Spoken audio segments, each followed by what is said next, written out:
मंत्र पाठ। ओम सहनाववतु सहनौ भुनक्तु सह वीर्यं करवावहै तेजस्विनावधीतमस्तु मा विद्विषावहै। ओम शांति शांति शांति। काशिका की 189वीं कक्षा, 5वें अध्याय का चतुर्थ पाद प्रारंभ हो रहा है। कोई प्रश्न है तो पूछो पीछे का, नहीं तो आगे बढ़ते हैं। तो पीछे तद्राज संज्ञा का प्रकरण प्रारंभ हुआ था, वो भी समाप्त हो गया। आगे 5वें अध्याय में पहले कुछ अलग अलग विषय आएंगे थोड़े थोड़े, उसके बाद जो इस 5वें अध्याय का मुख्य विषय होता है वो है समासांत प्रकरण। चौथे पाद का जो मुख्य विषय है ये समासांत प्रकरण है।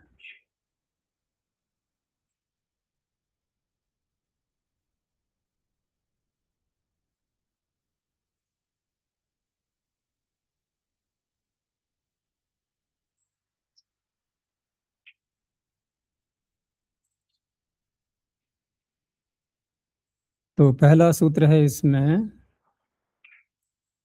पादशतस्य संख्यादेर वीप्सायां वुन लोपश्च।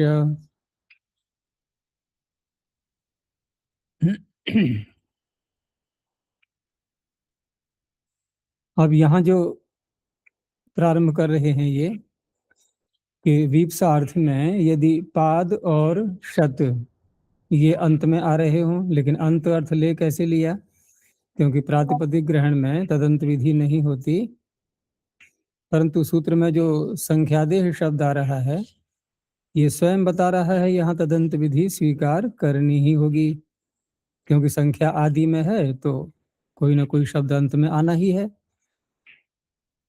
इसलिए पादांतस्य शतांतस्य, फिर इस तरह से अर्थ होगा। तो पाद शतांतस्य संख्यादेह प्रातिपदिकस्य वीप्सायां द्योत्यायां वुन प्रत्ययो भवति, तत्संयोगेन च अंतस्य लोपो भवति। इसीलिए षष्ठी भी दे रखी है सूत्र में, क्योंकि प्रत्यय में पंचमी होती है, लेकिन यहाँ पर लोप रूपी आदेश जो कर रहे हैं उसके कारण से षष्ठी भी हो सकती है, तो षष्ठी को यहाँ ग्रहण किया गया है। अब ये प्रत्यय क्या हम स्वार्थ में मानेंगे, तो ये भी प्रत्यय स्वार्थ में ही है, क्योंकि वीप्सा का द्योतन जो होता है ये तो दो बार बोलने में, यानी कि वीप्सा में हम द्वित्व जब करेंगे तो दो बार शब्द को बोलना, उसी से ही वीप्सा अर्थ आ ही जाता है। ठीक है ना, यानी प्रकृति में वो अर्थ आ चुका है वीप्सा। तो उसी को द्योतित करने के लिए, उसी वीप्सा को प्रकट करने के लिए वुन प्रत्यय कर दिया गया है, और वीप्सा जो है वो प्रकृति में से ही अर्थ निकलेगा। आगे प्रश्न उठाया कि वुन प्रत्यय आप करेंगे अकादेश होगा, आजादी प्रत्यय बन जाएगा, भसंज्ञा होगी, यसे तीचा से पाद में और शत में जो द में त में अकार है इसका तो लोप हो ही जाना है। फिर ये लोप कहने की क्या आवश्यकता है, क्योंकि यहाँ जो आप लोप कर रहे हैं ये भी तो अलोन्त्य से लगा करके हम अंतिम अल को ही तो करेंगे लोप, तो ये कार्य तो यसेति च से ही हो सकता था। तो यसेति च यसेति लोपे नैव सिद्धे पुनर्वचनम अनैमित्तिकार्थम। यसेति जो लोप करता है वो तद्धित प्रत्यय परे रहते लोप करता है, तो तद्धित क्या बन गया, निमित्त, और जिसका लोप करेगा वो इकार और अकार, और ये हैं दोनों अच, तो कैसा हो जाएगा ये, पर निमित्तक अजादेश। और पर निमित्तक अजादेश जब पूर्व विधि करते हैं तो उस अवस्था में वो स्थानीवत होने लगता है। लेकिन यदि हम निर्निमित्तक कर लें लोप तो स्थानीवत नहीं होगा। तो ये सूत्र तो निर्निमित्तक कर रहा है। कैसे कर रहा है निर्निमित्तक? ये कह रहा है कि वुन प्रत्यय होता है और लोप होता है, तो वुन प्रत्यय के साथ साथ ही तो लोप होगा, तो वुन निमित्त नहीं बन रहा है क्या? हम्म, कुछ हाँ और ना बताओ। वुन प्रत्यय निमित्त बन रहा है कि नहीं? इसने ये कहा कि वुन प्रत्यय होगा और लोप होगा। अगर वुन प्रत्यय न करें तो लोप नहीं होगा। तो वुन कारण नहीं बन रहा है उसमें। जैसे वुन के संयोग से लोप है। वुन प्रत्यय करेंगे तभी तो लोप होगा, वुन प्रत्यय नहीं करेंगे तो लोप नहीं होगा। अच्छा, किसी पशु के जब सींग निकलते हैं दोनों ओर के, तो वो दोनों साथ साथ निकलते हैं ना, एक एक करके निकलता है। तो दोनों साथ साथ निकल रहे हैं, तो कोई दोनों में से किसी एक दूसरे का निमित्त बन रहा है कोई क्या? कि इस सींग के कारण से है, दाएं सींग के कारण से बायां सींग आया, बाएं सींग के कारण से दायां सींग आया, ऐसी व्याख्या की जाती है क्या? तो साथ साथ होने वाले कार्य एक दूसरे के निमित्त नहीं बनते। पिता और पुत्र साथ साथ होते हैं कि अलग अलग? अलग अलग हैं। तो पिता निमित्त बन गया पुत्र का। और दोनों साथ साथ हो तो वो संभव नहीं है। तो कहने का तात्पर्य है साथ साथ होने वाली विधियां एक दूसरे का निमित्त नहीं बनती। अब यस्यति च कैसे बन रहा था निमित्त वहां पर लोप? क्योंकि प्रत्यय पहले चाहिए था तद्धित, उसकी उपस्थिति अनिवार्य थी। उसके बाद फिर वो इकार का या आकार का लोप करेगा, इसलिए वहां पर निमित्त बन चुका वो प्रत्यय। तो ये तात्पर्य है। तो यस्यति लोपः पर निमित्तकः। अब स्थानिवत यदि हो जाएगा अचः परस्मिन सूत्र से, तो क्या होगा कि तस्य स्थानिवत भावात पादः पद, ये भसंज्ञा होने पर ये भी तो कार्य होता है। जब द में से आकार हट जाएगा तो हलंत जो पाद शब्द है उसको भसंज्ञा होने के कारण से पदादेश भी होगा। अब ये हो गई पूर्व विधि। तो पूर्व विधि होने के कारण से अब जो परनिमित्तक आकार का लोप हुआ था ये स्थानीवत होने लगेगा, और इसी सूत्र से कर देंगे तो निर्निमित्तक हुआ, वो स्थानीवत नहीं हो पाएगा। तो इसलिए पादः पदिति पदभावो न स्यात्, यदि अस्यति लोप लगाएंगे तो। अस्य तु अनैमित्तिकत्वाद न स्थानिवत्वम। ठीक है, ये बात यहां तक पूरी हुई। उदाहरण दे दिया, द्वौ द्वौ पादौ ददाति। अब पाद यहाँ पर चौथाई हिस्सा, जैसे कारशापण आदि जो मुद्राएं होती थी पहले तो उनका चौथाई भाग कोई दे रहा है, और वो दो दो दो दो करके इनके चौथाई चौथाई दो भाग हो गए, तो दो दो करके दे रहा है। तो द्विपदिकाम ददाती। तो अब यहाँ पर द्वि और पाद, ठीक है ना, दो दो पादौ ददाती। तो द्वि का और पाद का समास करके और उसके पश्चात इससे वुन प्रत्यय करेंगे, आकार का लोप हो जाएगा, पाद को पद आदेश हो जाएगा। तो द्विपद और वु का अक, द्विपदक। अब ये जो वुन प्रत्यांत ये जो शब्द हैं यहाँ पर ये स्वभावतः स्त्रीलिंग में होते हैं, तो फिर टाप भी करना होगा हमें, और प्रत्यय स्थात का सूत्र भी लगाएंगे। ऐसे ही द्वे द्वे शते ददाती, दो दो 200 करके दे रहा है। वर्तमान में तो हमारी मुद्राओं में भी 200 का नोट होता है ना एक, पहले नहीं होता था। तो 200 का नोट दो 200 करके दे रहा है। तो यहाँ पर भी द्विशत शब्द से द्विशतिकाम ददाती। तो तद्धितार्थोत्तर पद समाहरे च, इससे तो समास होना ही है, क्योंकि तद्धित का प्रत्यय तो यहाँ आ ही रहा है उसका अर्थ। और ततः प्रत्यय है, उसके बाद प्रत्यय करेंगे गुण, और स्वभावाच गुण प्रत्यांतम स्त्रियाम एवं वर्तते, स्त्रीलिंग में आना ही है ये स्वभावतः, इसलिए फिर टाप भी लाना होगा। ये पूरा हो गया। अब पदकृत्य कि पाद शतस्य इति किम।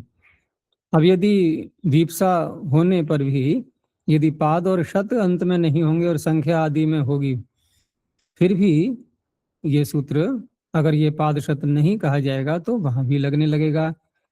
तो द्वौ द्वौ माशौ ददाति यहां न हो जाए इसलिए।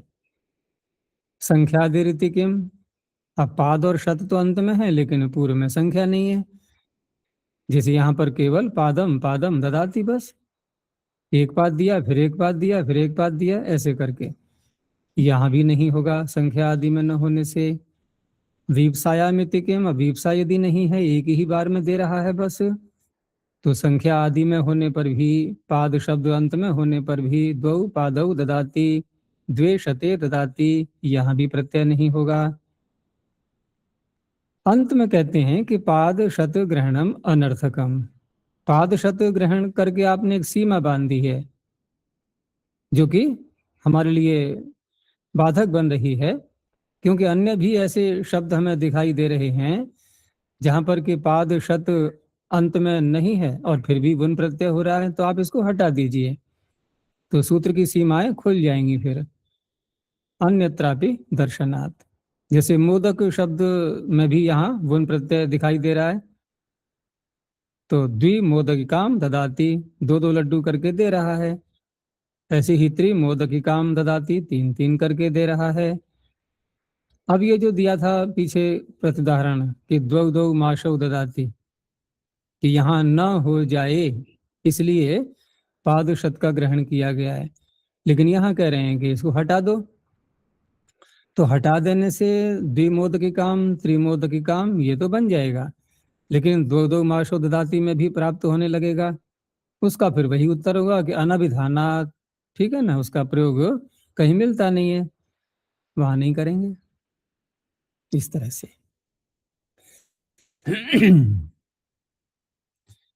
अगला सूत्र दंड व्यवसर्गयोश्च, अर्थ वही चल रहा है अभी पीछे वाला ही, अर्थात पाद शत अंत में होने चाहिए और संख्या आदि में होने चाहिए, सारा प्रसंग वैसा ही है, केवल वहां वीपसा को द्योतित करने के लिए था और यहाँ पर दंड और व्यवसर्ग को द्योतित करने के लिए प्रत्यय होगा। तो दंड हमें पता ही है क्या होता है, दम धातु से बनाते ना, यमंताड्डः जोड़ादि में सूत्र आता है, तो दंड शब्द दमन करने के लिए दमनम दंडः। और व्यवसर्ग का क्या अर्थ होगा, तो कहा दानम व्यवसर्ग। अब ये क्यों खोलना पड़ रहा है, क्योंकि शब्द से ऐसे अर्थ निकल नहीं पा रहा है। अब क्योंकि आचार्य को यहाँ क्या इष्ट है, तो वृत्तिकार उनकी भावनाओं को प्रकट करते हैं कि आचार्य ये कहना चाह रहे हैं, अर्थात दान को ही यहाँ पर व्यवसर्ग शब्द से कहा गया है। तो क्या ये अर्थ धातु से निकाल सकते हैं हम? देखो मूल धातु क्या है इसमें, सृज, और पाणिनि ने अर्थ क्या किया उसका, तो बड़ा अस्पष्ट रहा, विसर्ग। विसर्ग विसर्ग भी लगा करके धातु वही की वही रही, ठीक है ना। जैसे किसी से कहा कि जल का क्या अर्थ है, कि जल का अर्थ है जल, तो ये क्या, ये कौन सी शैली अर्थ करने की कि जल का अर्थ है जल, अगर जल ही होता तो पूछते क्यों हम।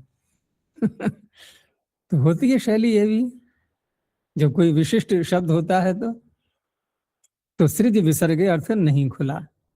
लेकिन जिस तरह से व्यवहार में हम देखते हैं अब कि इन ऐसे शब्दों का प्रयोग होता कहाँ है, तो सृज धातु यानी कि विसर्ग जैसे अर्थ किया पाणिनि ने, तो चलो हम विसर्ग शब्द पर ही घटा के देखते हैं।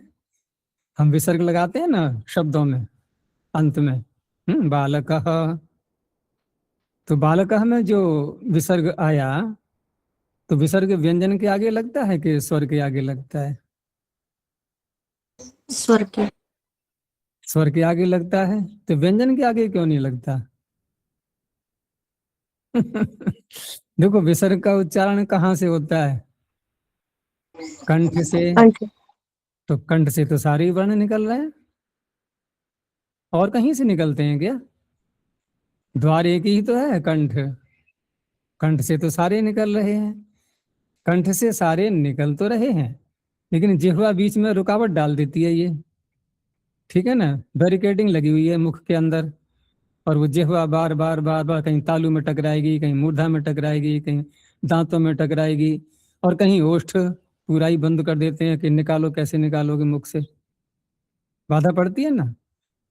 तो कंठ से निकलने पर भी अब क्योंकि जिह्वा टकरा रही है, तो फिर उनको नामों से कह दिया, वर्णों के उच्चारण के स्थान अलग अलग हमने समझ लिए। लेकिन जब केवल कंठ कहा जाएगा, इसका क्या अर्थ होता है कि अब जिह्वा कोई भी व्यवधान नहीं डालेगी, जिह्वा शांत बैठी रहेगी कि निकालो मुख से, मैं कोई बाधा नहीं डालूंगी।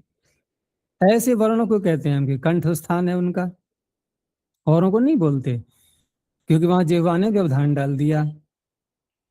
अब क्योंकि जब विसर्ग का कंठ स्थान है तो इसका अर्थ है मुख तो खुला रहेगा, और मुख खुला यदि रखेंगे हम, जिह्वा से रुकावट नहीं डालेंगे, तो व्यंजन का उच्चारण हो जाएगा, नहीं हो सकता। व्यंजन के उच्चारण में जिह्वा से रुकावट डलवाना अनिवार्य है, तो इसलिए व्यंजन के आगे विसर्ग नहीं आ सकते, ठीक है ना, स्वर के आगे ही आते हैं विसर्ग। अच्छा, ये तो बात अलग रही।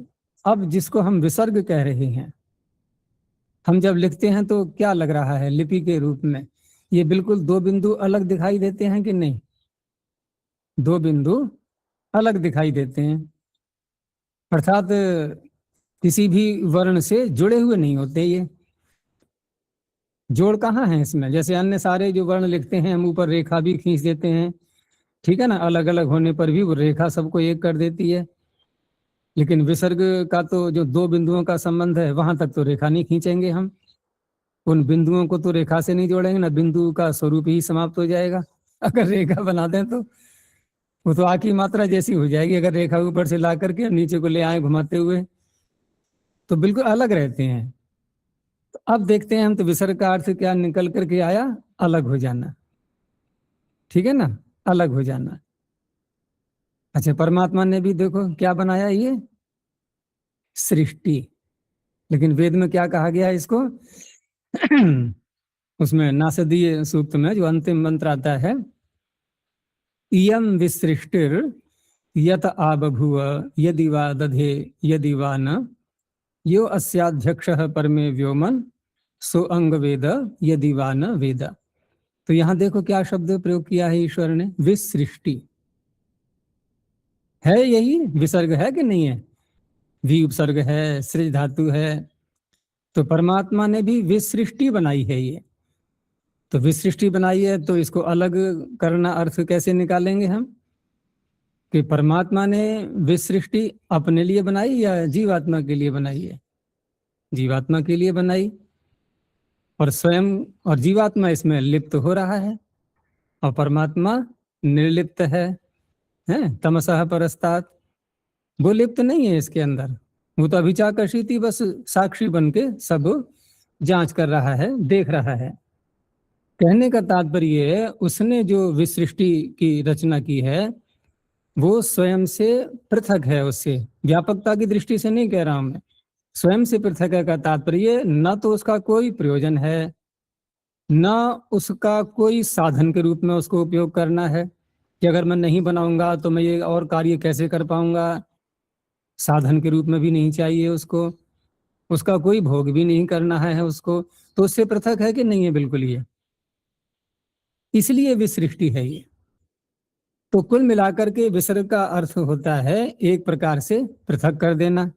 अब दान में क्या होता है, जिस वस्तु पर हमारा स्वत्व चल रहा था, जिसको हमने अपना माना हुआ था, क्योंकि दान में भी नियम होता है ना, अपनी वस्तु का दान होता है, ये नहीं कि सामने वाले की जेब से निकाल करके और तीसरे को दे दिया कि लो दान दे रहे हैं हम आपको, और दूसरे की जेब से निकाल लिया, अपनी जेब से निकाल के दान दिया जाता है। तो यहाँ पर भी जो दान की बात आ रही है, जिस पर हमारा स्वत्व था, उस वस्तु का हम अपने से उसको पृथक कर रहे हैं और दूसरे को दे रहे हैं, दूसरे का स्वत्व उस पर ला रहे हैं, इसे कहते हैं विसर्ग। तो ठीक है ना, उसी में ये वी के बीच में अब और लगा दिया है तो थोड़ा और विशेषता आ गई है। तो व्यवसर्ग दानम, इसलिए दान को व्यवसर्ग कहा जाता है।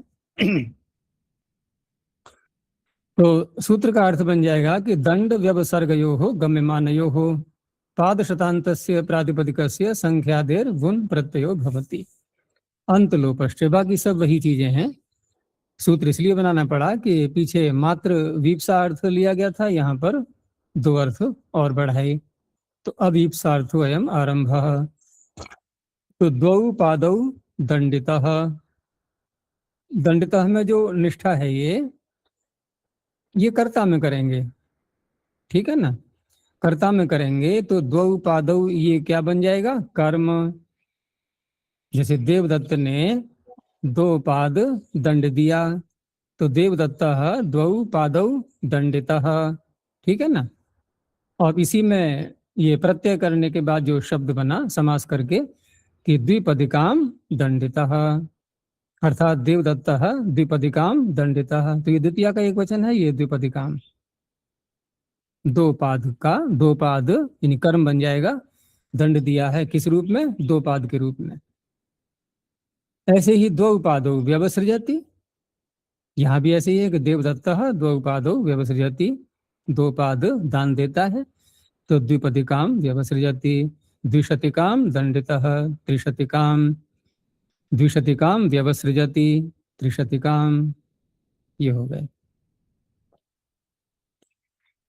ये दोनों सूत्र अलग विषय के हो गए। अब फिर भिन्न विषय आया कि स्थूलादिभ्य प्रकार वचने कन। एक प्रकार पीछे भी हमने देखा था, प्रकार वचने जातीयर में, वहां भी बिल्कुल हूबहू यही शब्द है, प्रकार वचने।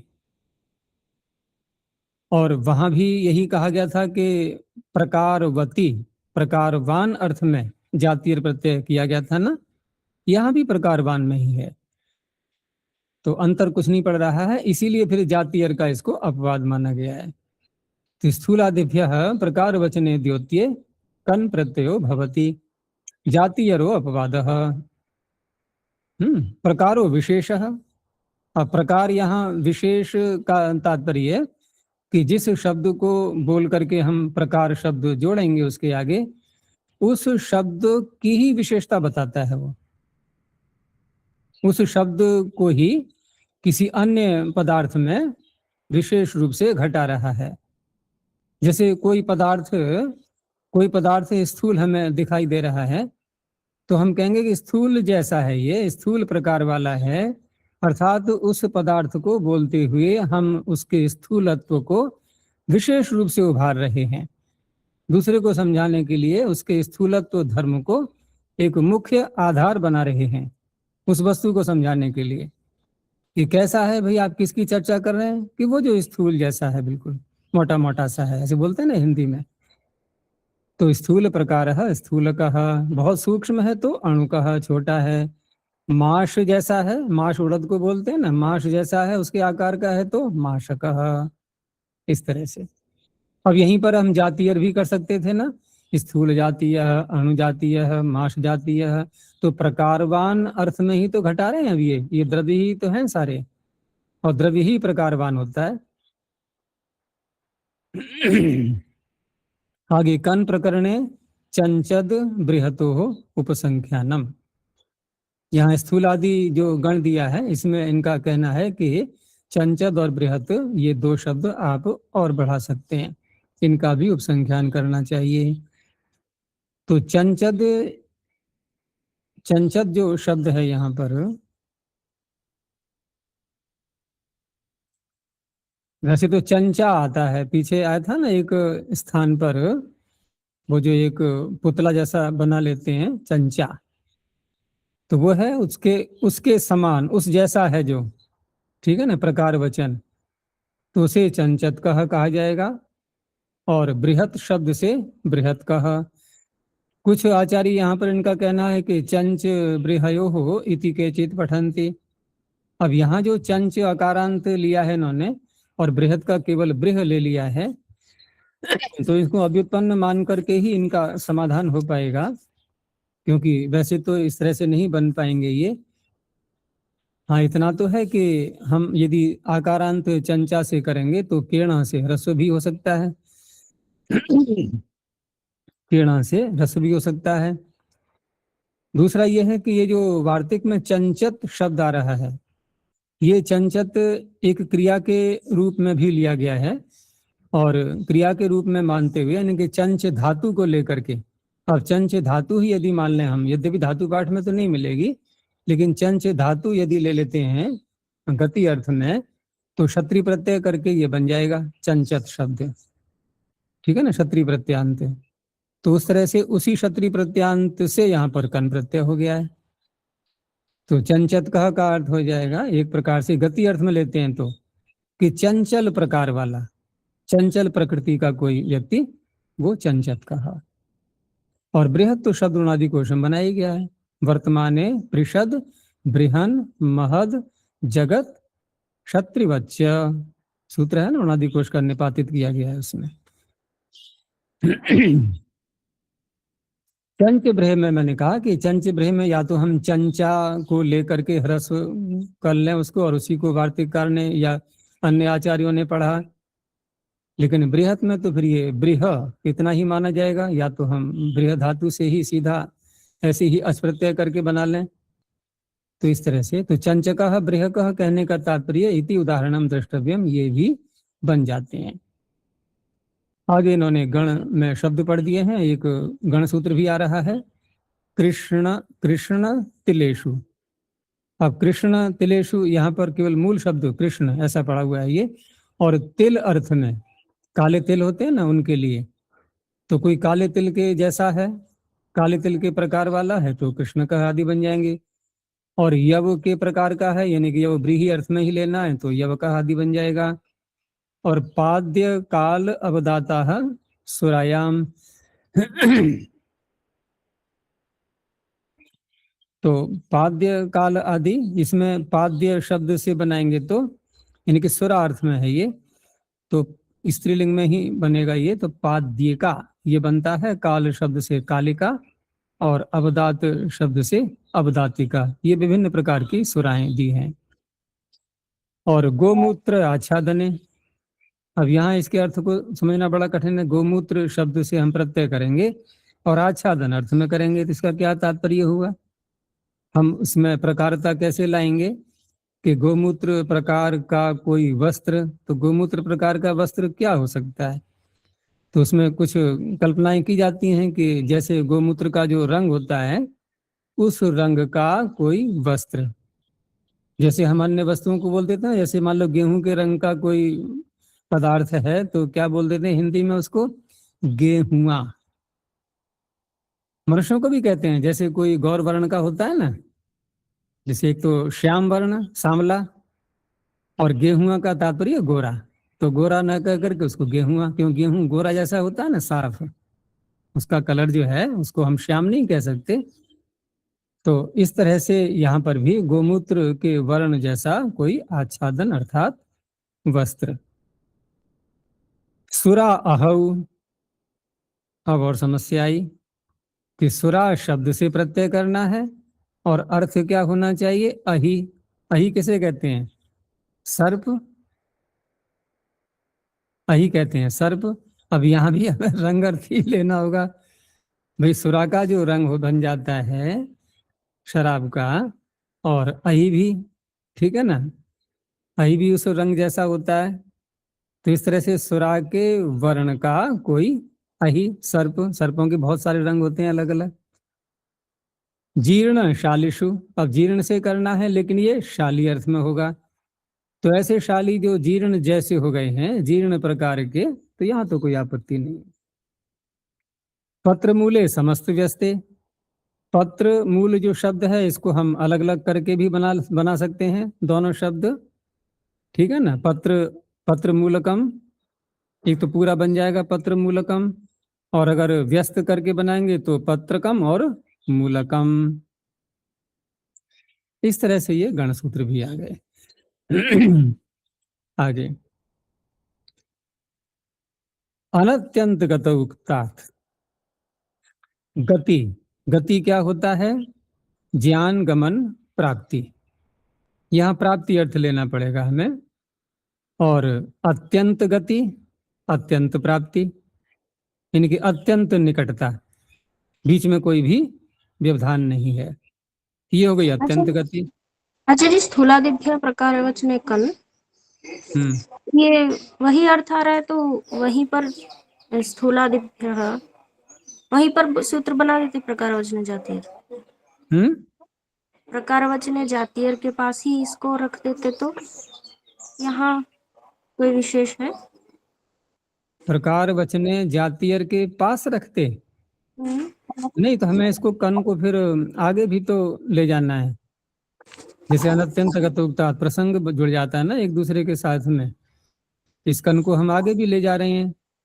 और आगे यहीं तक नहीं है, केवल अनत्यंत गतोक्तात भी है, फिर न सामी वचने, बृहत्याच्छादने, इन सब में कन ही तो चलेगा। अब यहाँ भी लेना है तो एक लंबी प्रक्रिया है, तो यहाँ दे दिया है।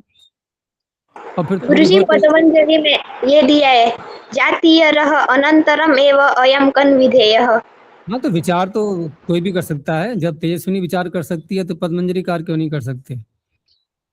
भाई विचार करने में स्वतंत्रता सबको है, लेकिन थोड़ी स्वतंत्रता हमें आचार्य पाणिनि को भी दे देनी चाहिए कि ठीक है, आप जहाँ चाहो वहां सूत्र बनाओ, हम आप पर कोई भी प्रश्न नहीं उठाएंगे, ठीक है ना। तो थोड़ी उनको भी रहने दो स्वतंत्रता, कोई बात नहीं। विचार तो कोई भी कर सकता है, सब अपना अपना रखते ही हैं विचार। तो मैं जो कह रहा था कि जैसे गति यहाँ पर प्राप्ति और अत्यंत गति का हो गया, अत्यंत प्राप्ति, लेकिन सूत्र क्या कह रहा है? अनत्यंत गति। तो यदि अत्यंत प्राप्ति नहीं होगी तो क्या होगा? वह बीच में वस्तु टूट जाएगी, ठीक है ना, व्यवधान पड़ गया। जैसे पानी की धारा चल रही है, पाइप में पानी बह रहा है और बीच में कहीं छिद्र हो जाए, कट जाए, तो पानी आगे नहीं बढ़ेगा। ऐसी कोई धागा है और तोड़ दिया हमने, दो टुकड़े हो गए उसके।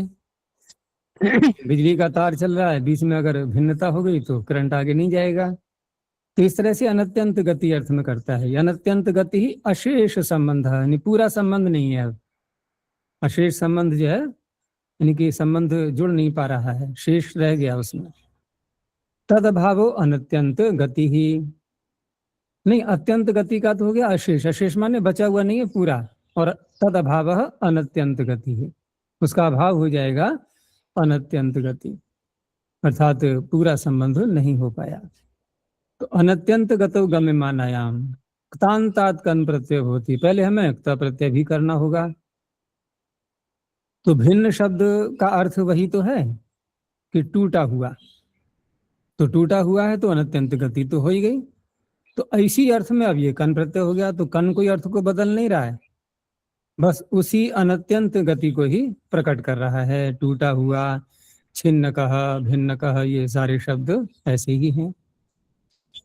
और अब यहाँ जिस वस्तु को बताया जा रहा है, भिन्न कहा, छिन्न कहा, तो पदार्थ तो पूरा एक ही है, लेकिन बीच में जैसे कि हमारे शरीर में कभी कभी फ्रैक्चर हो जाता है ना, तो एक्सरे करके देखते हैं वहां पर, तो लगा कि हाँ थोड़ा सा कहीं पर बीच में बाल जैसा एक व्यवधान, दरार आ चुकी है। अवस्थी तो पूरी एक ही है वो, लेकिन बीच में व्यवधान पड़ गया। लेकिन एक ऐसी स्थिति है कि एक टुकड़ा ही पड़ा हुआ है अलग कोई, ठीक है ना, कोई काष्ठ का टुकड़ा अलग से पड़ा हुआ है, वो किसके साथ जुड़ा था वो यहाँ वक्ता को अभिष्ट नहीं है कहना, तो उसको क्या कहेंगे? वहां कोई अनत्यंत गति वाली बात नहीं बताई जा रही है, तो इसलिए कहा अनत्यंत गतौ इति किम, तो कहा भिन्नम छिन्नम। अब शब्द तो वही दिखाई दे रहे हैं यहाँ पर भी, वहां भिन्न का छिन्न का था कन प्रत्यय करके, यहाँ बिना कन के है, तो क्या अंतर आ गया दोनों में? अंतर ये आ गया कि जब भिन्न का कहा जाएगा तो वस्तु पूरी एक ली जाएगी और बीच में से वो टूटी हुई है, ठीक है ना। और भिन्नम छिन्नम में जब कहा जाएगा तो ये टुकड़ा ही है अलग से, अब एक एक ही टुकड़ा है, एक ही टुकड़ा है, दूसरा उसके साथ में नहीं है, बस इतना अंतर है। अब यहाँ पर सामी शब्द भी यदि प्रयोग कर लें हम, तो कि टूटा तो है बीच में से, लेकिन ठीक बीच में से टूटा है, सामी, आधा आधा, एक होता है एक ओर का हिस्सा बड़ा है, एक ओर का छोटा है, तो आधा टूटा है तब भी तो अनत्यंत गति हो गई। तो उस अवस्था में सामी शब्द का प्रयोग करने पर भी ये प्रत्यय प्राप्त हो रहा था, उसका निषेध कर दिया। न सामी वचने, और कारण भी है कि देखो हमने कन प्रत्यय करके उस अर्थ को द्योतित करना चाहा। यहाँ पर वह अर्थ द्योतन, इनकी टुकड़ा बीच में से हुआ है, इस अर्थ का द्योतन तो सामी शब्द ही कर रहा है, तो प्रत्यय की आवश्यकता रहे ही कहाँ जाती है फिर, इसलिए निषेध कर दिया। तो सामी वचने उपदेक तांतात कन प्रत्ययो न भवति। सामी कृतम सामी भुक्तम, थोड़ा किया, पूरा जो करना चाहिए था अत्यंत गति वो नहीं हुई, आधा किया आधा छोड़ दिया। सामी भुक्तम, आधा खा लिया आधा थाली में छोड़ दिया। इस तरह से सामी के साथ में वचन शब्द पढ़ा सूत्र में, तो वचन ग्रहणम पर्यायार्थम, तो पर्याय भी ले लेंगे तो अर्ध और नेम शब्द ये भी आ जाएंगे, अर्धकृतम नेमकृतम।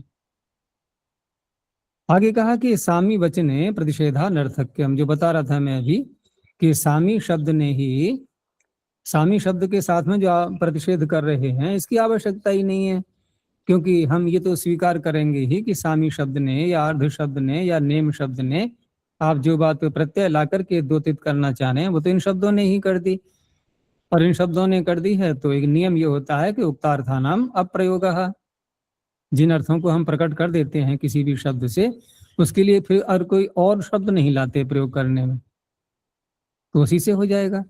यानी कि प्रकृत्या अभिहितत्वात्, ये जो प्रकृति सामी और अर्ध नेम आदि शब्द आ रहे हैं इन्हीं से वह अर्थ अभिहित हो चुका है, तो फिर प्रत्यय क्यों लाया जाएगा, ऐसे ही नहीं होगा।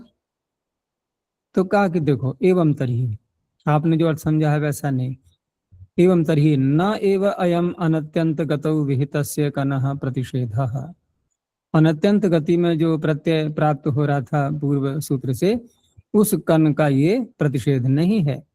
किम तर्हि स्वार्थिकस्य, क्योंकि अभी यहाँ जो बात चली थी कि सामी शब्द ने जब उस अर्थ को कह दिया तो उस अर्थ को कहने के लिए प्रत्यय क्यों आएगा, तो इनका कहना है कि प्रत्यय अर्थ को कहने के लिए नहीं आ रहा है, फिर हम स्वार्थिक नहीं कहेंगे ऐसे प्रत्ययों को, वो तो फिर अर्थ के अभिधायक हो गए।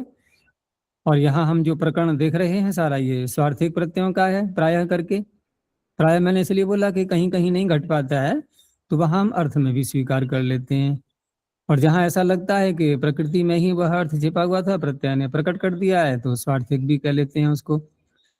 तो यहाँ पर ये स्वार्थिक जो प्रत्यय चल रहा था पूर्व सूत्र से प्राप्त हो रहा था वो अनत्यंत गति में नहीं, अपितु वो भी स्वार्थिक प्रत्यय ही था, और यहाँ भी स्वार्थिक प्रत्यय ही मानेंगे। प्रकृति ने भले ही अर्थ को कह दिया लेकिन उसी अर्थ के साथ में ही कन प्रत्यय भी उसी अर्थ को कहते हुए जुड़ जाएगा, कोई नई बात नहीं कह रहा होगा वो।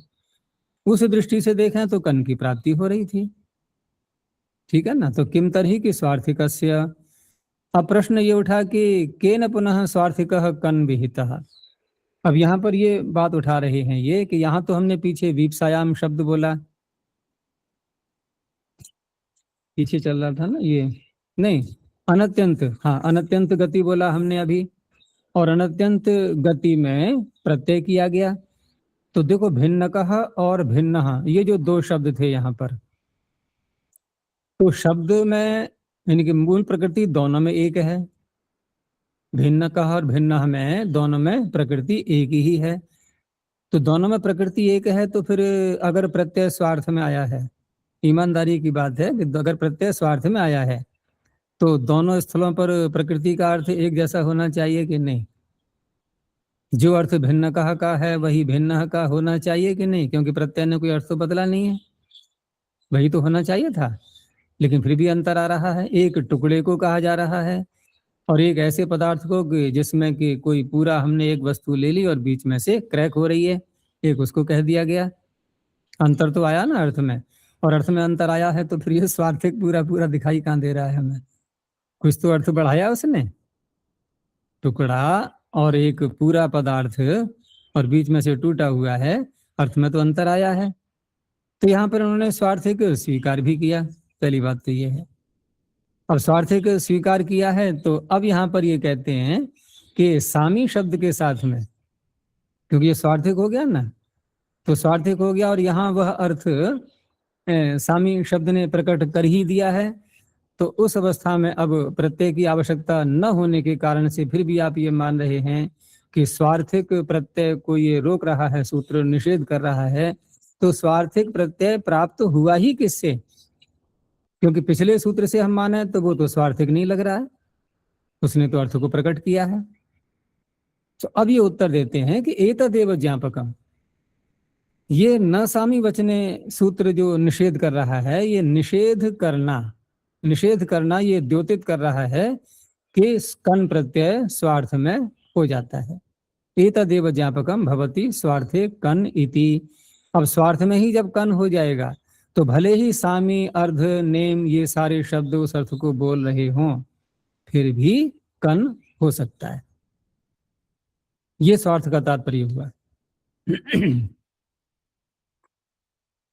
और इसमें एक उदाहरण भी देते हैं। उदाहरण का तात्पर्य ऐसे शब्द प्रयोग में, और उदाहरण भी किसी अरे गहरे का नहीं दे रहे, किसका दे रहे हैं? पतंजलि का।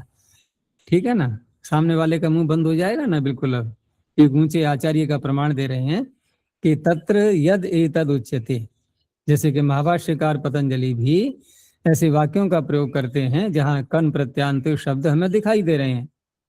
क्या? जैसे अनेकों स्थलों पर महाभाष्यकार ने कहा है, जब कहीं ऐसी चर्चा आती है ना कि सूत्र में चर्चा करते करते और हम थोड़ा उसमें परिवर्तन करना चाहते हैं किसी नए अर्थ को लाने के लिए, तो एक आपत्ति आती है कि ये सूत्र तो फिर छिन्न भिन्न हो जाएगा, और ऐसी स्थिति से बचना चाहते हैं।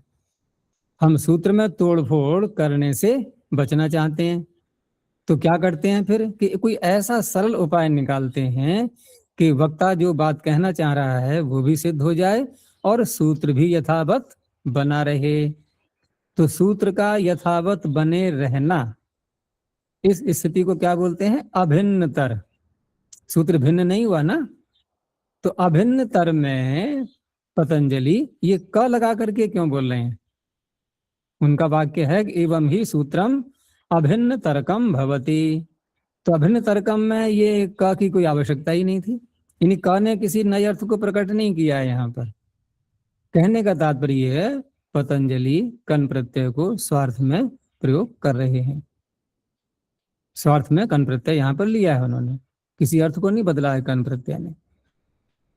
ऐसे ही एक और वाक्य दिया, एतैर ही बहुतर्कम व्याप्यते, है, अर्थात इन सब सूत्रों से कहें या इन सब नियमों से कहें कि बहुत सारा क्षेत्र व्याप्त कर लिया जाता है। तो बहुतर और बहुतरक कोई भी अर्थ में अंतर नहीं आया। तो इस तरह से ये जो शब्द बन रहे हैं, ये शब्द स्वयं बता रहे हैं कि स्वार्थ में कन हो जाता है। नहीं तो यहाँ प्रश्न उठेगा कि आपने कन प्रत्यय कर कैसे लिया, कैसे कर लिया कन प्रत्यय यहाँ पर अभिन्नतर में और बहुतर में? तो स्वार्थ में कन हो जाता है, ये तात्पर्य है। और ये कन प्रत्यय है भी ऐसा कि भाषा के अंदर ये छाया हुआ है, जहां भी देखोगे वहां का अंत में प्रायः लगा हुआ शब्द मिल जाएगा हमें। बहुत प्रयोग होता है कन प्रत्यय का, क्योंकि एक तो कन प्रत्यय ये चल रहा है स्वार्थ वाला, दूसरा पीछे भी तो आ चुका है भाई। प्रागिवाद कह से जो प्रारंभ हुआ था क, उसके बाद फिर संज्ञायाम कन आदि जो सूत्र आए थे वहां से कन प्रत्यय भी चला था।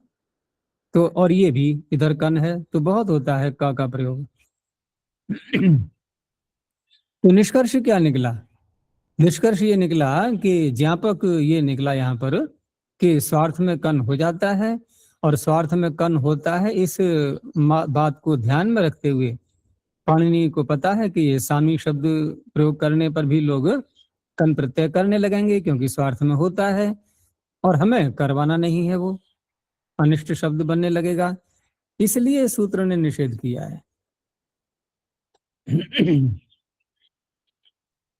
आगे बृहत्या आच्छादने कन अनुवर्तते न प्रतिषेध, क्योंकि सावधान कर दिया, अभी हमने प्रतिषेध किया था, कहीं ऐसा न हो कि अर्थ करते समय हम न को भी ले आए। ये विधान कर रहा है कन प्रत्यय का। तो बृहति शब्दाद आच्छादने वर्तमानात् स्वार्थे कन प्रत्यय होती। आच्छादन यानी कि वस्त्र अर्थ में बृहति शब्द से भी स्वार्थ में ही प्रत्यय हो जाएगा, क्योंकि बृहति का अर्थ ही वही है बड़ा। तो लेकिन आच्छादन अर्थ लेना है, बड़ा हम किसी वस्तु को भी कह सकते हैं, तो वस्त्र को भी बड़ा कह सकते हैं। तो जब वस्त्र को बड़ा कहा जाएगा तो वहां पर कन प्रत्यय कर देना है। जैसे बृहति का, तो बृहति शब्द है और कन प्रत्यय कर दिया, ह्रस्व भी कर लेंगे। और बृहति का उसको बोलते हैं वो जो महिलाएं वस्त्र ऊपर से जैसे चुनरी वगैरह ओढ़ लेते हैं ना, इस तरह से प्रावार चादर को भी कह देते हैं बृहति का। तो बृहति का आच्छादन इति किम, और छंद का नाम भी तो बृहति है।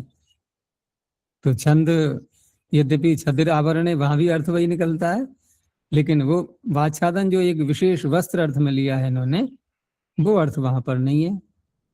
तो छंद को बृहति का नहीं कहा जाएगा, वो बृहति छंद। 7 छंद होते हैं ना मुख्य, गायत्री उष्णिक अनुष्टुप, बृहति 4 संख्या पर आता है। गायत्री उष्णिक अनुष्टुप, बृहति पंक्ति त्रिष्टुप, 6 हो गए। और 7वां है जगती। और इनका नियम क्या होता है, 4 वर्ण बढ़ाते रहो। प्रारंभ कहाँ से करेंगे, 24 से। तो 24, 28, 32, 36, 40, 44, 48, 48 का होता है फिर जगती छंद। आगे अषडक्षाशितंग्वलम कर्मालम पुरुषाध्युत्तर पदात्खः। अब इसमें जो शब्द पढ़े हुए हैं, इसमें कुछ बातें हमें सूत्रकार के द्वारा ही, कुछ कार्य ऐसे हैं जो सूत्रकार के द्वारा ही किए हुए स्वीकार करने होंगे। जैसे आश्रितंगु में ये नुमागम मानना होगा, ऐसे ही अलम कर्म, नहीं अलम में तो ठीक है, अलम अव्यय है ही। तो शब्द यहाँ पर जो दिए हैं अषडक्ष आश्रितंगु अलंकर्म अलम पुरुष, एक तो ये हो गई इत्येतेभ्यः, क्योंकि सूत्र में जो लिखा हुआ है अष्टदक्षाशितंगलम कर्मालम पुरुष, ये ले लिया। और फिर अध्युत्तर पद, तो समास करते समय पहले अध्युत्तर पद का समास करेंगे पृथक रूप से, हैं, पहले अधि उत्तर का फिर अध्युत्तर पद का। इधर फिर अष्टदक्ष आशतंगु अलंकर्म अलम पुरुष, इनका अलग समास करेंगे द्वंद्व, फिर दोनों का द्वंद्व करेंगे। इस तरह से है सूत्र ये। तो अध्युत्तर पद अलग शब्द हो जाएगा अब यहाँ पर। तो अष्टदक्ष आशतंगु अलम कर्म अलम पुरुष इत्येतेभ्यः अध्युत्तर पदाच्च स्वार्थे खः प्रत्ययो भवति। और अध्युत्तर पद शब्द बहुत आते हैं व्यवहार में, ठीक है ना। हम प्राय करके जब अधि शब्द किसी के अंत में जोड़ते हैं तो देखा ना कि ईन अंत में बोलते हैं, ईश्वराधीन, ठीक है ना, राजाधीन, ऐसे बोलते हैं नहीं प्राय करके। तो यही सूत्र लगता है वहां ख प्रत्यय करने के लिए, अध्युत्तर पदार्थ ख। तो पहला शब्द है अषडक्ष, तो शब्द सरल है। कौन सा समास करेंगे भाई, षडक्ष हो गया 6 आंख, ठीक है ना। तो 6 आंख जब होती हैं तो इसका क्या तात्पर्य है, मनुष्य कितने हुए, 3। 6 आंख होंगी तो मनुष्य कितने होंगे हैं? और किसी के एक ही आंख हो तो बेचारे के संख्या बढ़ानी पड़ेगी ना, लेकिन वहां वो तात्पर्य नहीं है। देखो ये एक बहुत प्रसिद्ध शब्द है, और ऐसा कहा जाता है कि कोई भी विचार, 2 मनुष्य यदि परस्पर मिलकर के कर रहे हैं और कोई विषय ऐसा है कि जिसको गुप्त रखना है, तो गुप्त रखना है तो 4 आंखों से तो हम कम नहीं कर पाएंगे। और क्योंकि 2 तो जब व्यक्ति होंगे परस्पर विचार करेंगे तो 4 आंखों तक तो विषय पहुंची गया। आंख का तात्पर्य यहाँ पर इंद्रियां ले लो सारी, यानी कि 2 मनुष्यों को तो ज्ञान है ही उस विषय का, लेकिन अगर तीसरे तक वो बात पहुंच गई तो अब तो भगवान ही मालिक है, अब वो गुप्त रह पाएगा या नहीं अब नहीं कह सकते, ठीक है ना। वो असुरक्षित हो जाता है विचार। फिर अगर सुरक्षित रखना है तो बस 2 तक ही बात रखनी है, ठीक है ना। तो ऐसे ही यहाँ पर जो ये शब्द आ रहा है अषडक्ष, इनके ऐसा विचार जो कि 3 पुरुषों तक पहुंच गया है, अब वो सुरक्षित नहीं है, तो उसे कहते हैं अषडक्षिणो मंत्र। मंत्र यहाँ पर वेद का मंत्र नहीं, कोई भी विचार। तो ये राज्य व्यवस्था में बहुत विचारणीय बातें होती हैं सारी। राजा को देखना होता है कि कौन सी बात हमें गुप्त रखनी है, कौन सी नहीं रखनी है। तो ये सिद्धांत है, ये कौटिल्य अर्थशास्त्र में भी ये सारे विषय आते हैं सरकार के। तो इस तरह से अषडक्ष जो शब्द है ये, तो अषडक्ष का हम कैसे अर्थ करेंगे? अविद्यमानानि षड अक्षिणी यस्मिन, जिसमें 6 आंखें नहीं हैं, ठीक है ना। अब आंख से अर्थ केवल आंख ही मत ले लेना, कान से सुनते हैं ना, तो सारी इंद्रियां जाती हैं, और फिर अंतःकरण इनकी मन को ले लो सीधा, अगर नहीं समझ में आ रहा है तो। लेकिन मन तो एक ही होता है, वैसे देखें तो 6 संख्या कैसे बनेगी? तो इसलिए समझाने के लिए इन्होंने आंख शब्द का, अक्षी शब्द का प्रयोग किया हुआ है। लेकिन 2 अक्षी हैं किसी की, तो मन तो एक ही होगा। अच्छा जी, तेलुगु में तीसरे आंख को पता न चले ऐसा गुप्त रखना, ऐसे बोलते हैं। चलो तीसरी आंख ले लो, तो तीसरी आंख कौन होगी फिर? ये आंख नहीं लेना होगा फिर वहां पे।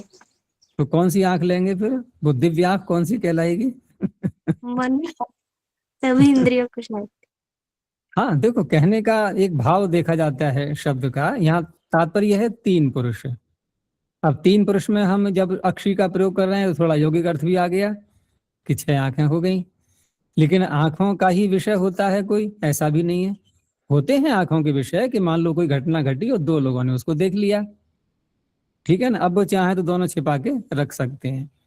लेकिन अगर 3 ने देख लिया है, तो पता नहीं उन 3 में से कौन सा व्यक्ति औरों तक फैला दे, ये संभावना बढ़ जाती है। वैसे आवश्यक नहीं है कोई कि 2 व्यक्तियों तक बात छिपी ही रहे, और विशेष करके महिलाओं में यदि 2 महिलाओं तक बात पहुंच गई है, तो बहुत कठिन है कि वो अब सुरक्षित रह पाएगी। क्योंकि ऐसा मानते हैं प्राय करके कि महिलाएं अपने हृदय में ज्यादा देर तक किसी बात को छिपा करके नहीं रख पाती हैं, पुरुष तब भी रख लेते हैं।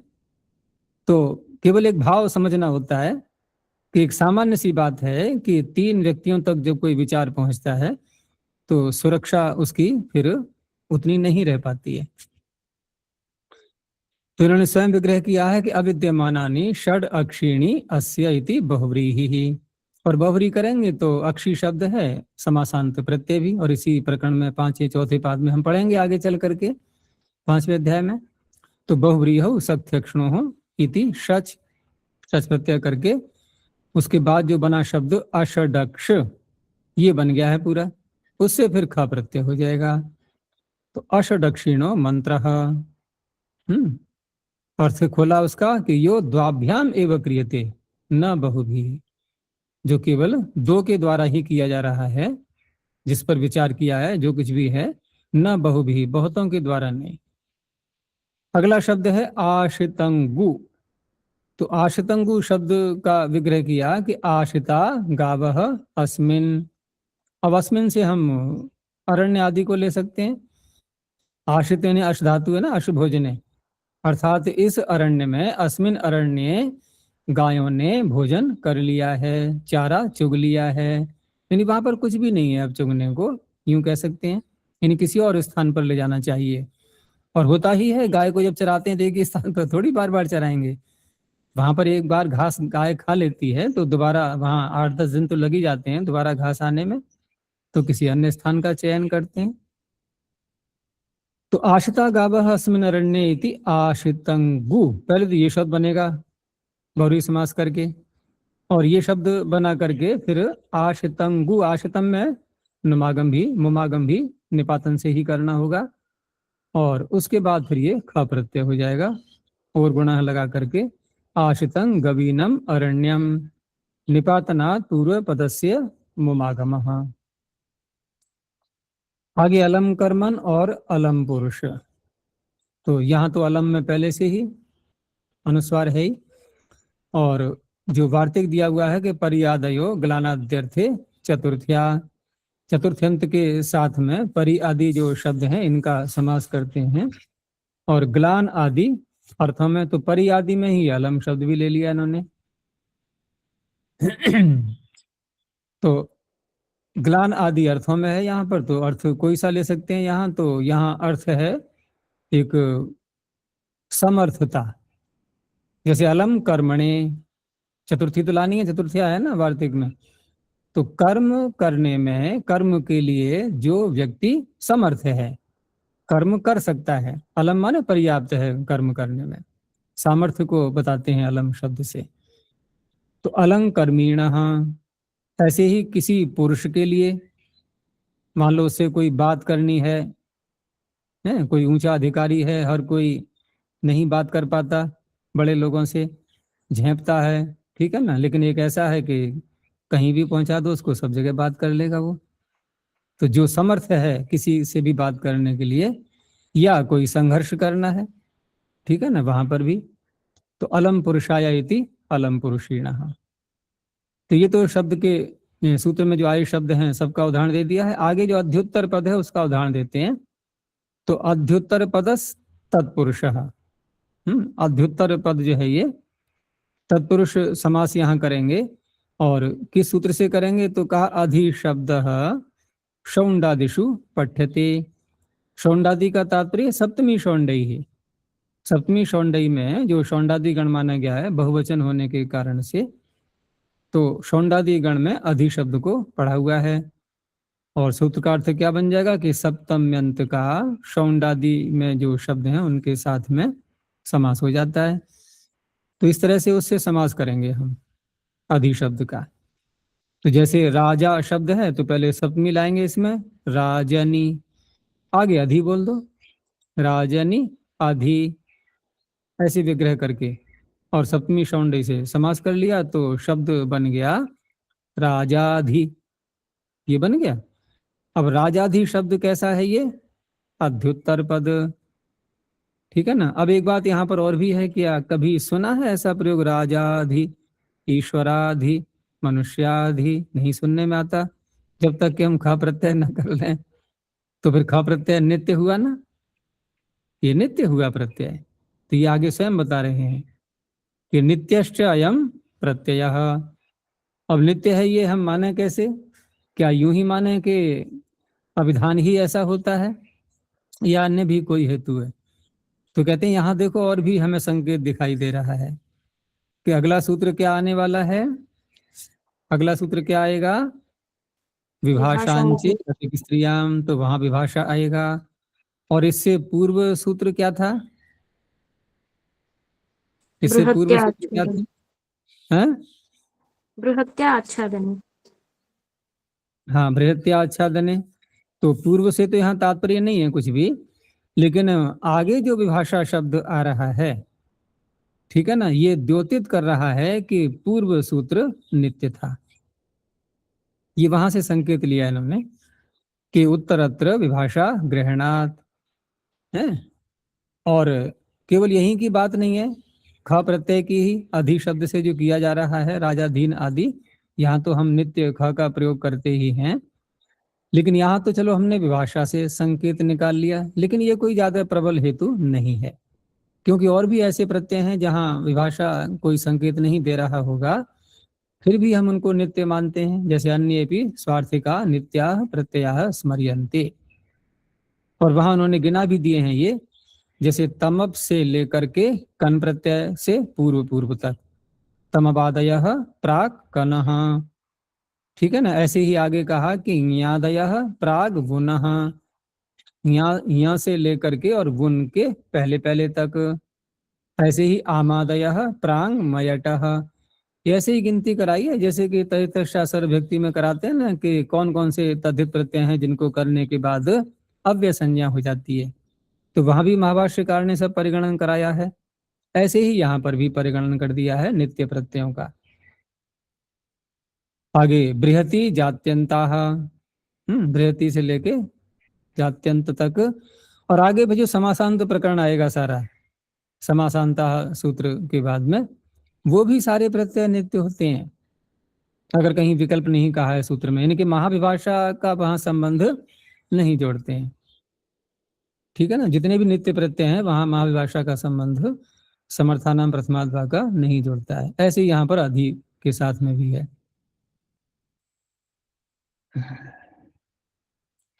आगे विभाषांचेरधिक स्त्रियाम, अब अंचे से यहाँ पर लिया जाएगा अंचत्यंत, अर्थात अंचु धातु से जो शब्द बने हुए हैं, और अंचु धातु से बने हुए हैं तो स्पष्ट है कि अंचु तो उत्तर पद में ही आनी है, इसलिए सीधा अर्थ किया अंचत्यंतात, तदंत विधि हो गई। अंचत्यंतात प्रातिपदिकात अधिक स्त्रियाम, अब जो अंचत्यंत शब्द बनाए भी जाते हैं वो दिशावाची बनते हैं शब्द बहुत से, जैसे प्राची, प्रतीची, उदीची दिशाओं को बोलते हैं नहीं, संध्या के मंत्रों में आते ही हैं ये शब्द। तो यहाँ जो कह रहे हैं कि ये जो हम ख प्रत्यय करने जा रहे हैं अंच अत्यंत प्रातिपदिकों से, ये दिशावाची नहीं होने चाहिए, पहली बात। दूसरा यह है कि स्त्रीलिंग में भी नहीं होने चाहिए, ठीक है ना, उस अवस्था में ये सूत्र प्रत्यय करेगा। तो अधिक स्त्रियाम वर्तमानात् स्वार्थे विभाषा खः प्रत्ययो भवति। तो जैसे अंचत्यंत शब्द बना पूरा प्राक, ये अंचत्यंत हो गया। अब यहाँ जब ख प्रत्यय करेंगे हम तो बस यही ध्यान रखना है कि एक तो हमें स्त्रीलिंग को प्रकट करने के लिए नहीं रखना है ये, और दूसरा दिशा को बताने के लिए भी प्रत्यय नहीं आएगा। तो प्राचीन का अर्थ क्या निकलेगा फिर? हम प्राचीन दिशा नहीं कह सकते, प्राचीन को स्त्रीलिंग से युक्त पदार्थ को नहीं कह सकते, ऐसे बनता है प्राचीन शब्द। ऐसे ही अर्वाक से अर्वाचीनम।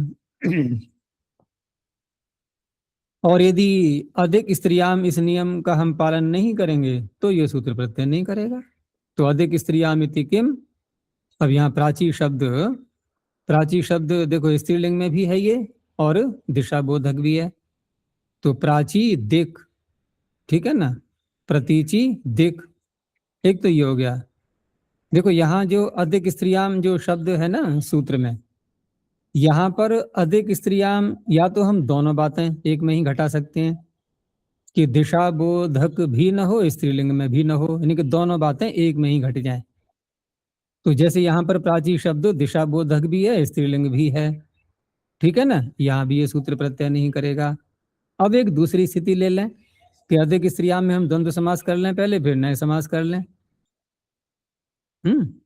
अर्थात दिशा बोधक न हो और समुच्चय में लेकर के और स्त्री बोधक, तो वहां पर क्या होगा कि केवल स्त्रीत्व और केवल दिशा अर्थ हम ऐसे भी ले सकते हैं।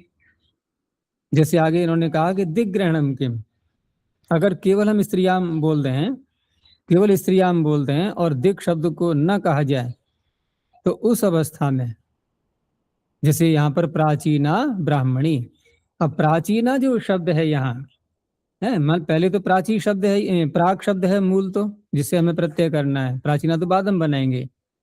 और इस प्राक शब्द से हम कहना क्या चाह रहे हैं? ब्राह्मणी को। ब्राह्मणी स्त्रीलिंग में है, ब्राह्मणी शब्द स्त्रीलिंग में है, लेकिन अगर इसमें से हम दिक शब्द को ग्रहण न करें, दिग्ग्रहणम किम, तो क्या बनेगा सूत्र? अस्त्रियाम, अर्थात स्त्रीलिंग में नहीं होगा, तो प्राचीना में नहीं हो पाएगा ख प्रत्यय फिर। लेकिन दोनों का समुच्चय किया गया है, दोनों को हमें एक ही साथ देखना है, एक ही शब्द में देखना है कि वो दिशा बोधक और स्त्रीलिंग दोनों एक में घट रहे हो तो प्रत्यय का निषेध होगा। यहाँ पर दिशा बोधक तो नहीं घट रहा है, केवल स्त्रीलिंग हमें दिखाई दे रहा है। तो प्राचीना ब्राह्मणी, अर्वाचीना शिखा, शिखा रखी है किसी ने नई नई, बिल्कुल अर्वाचीन कहते हैं नया नया, इधर का, कम काल का, अल्प समय का। अब ऐसे ही स्त्री शब्द विचार किया कि स्त्री ग्रहणम के।